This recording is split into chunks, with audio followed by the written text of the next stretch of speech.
મિત્રો, આપણે ભગવાન જોડે હંમેશા કંઈ ના કંઈ ફરિયાદ કરતા હોઈએ છીએ કે ભગવાન મારી જોડે આ નથી, પેલું નથી, મારી જોડે ગાડી નથી, મારી જોડે મકાન નથી.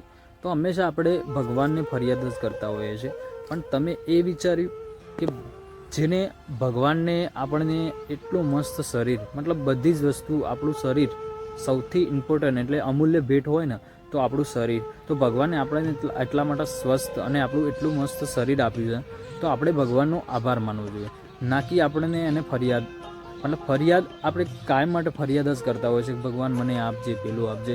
પણ તમે એક વિચાર્યું કે આ દુનિયાની અંદર એવા પણ લોકો છે કે જે એમને દેખવું છે, બધાને દુનિયા જોવી છે, દુનિયા ફરવી છે, દુનિયા બધું જ કરવું છે એમ, જે આપણે કરી શકીએ, બરાબર. તો ઘણા લોકો એવા હોય છે કે ઓખે વધડા હોય છે, એને દુનિયા જોવાની બહુ જ ઈચ્છા હોય છે અલગ, પણ એમની જોડે જન્મજાત મતલબ ભગવાને એને આંખો જ નથી આપી.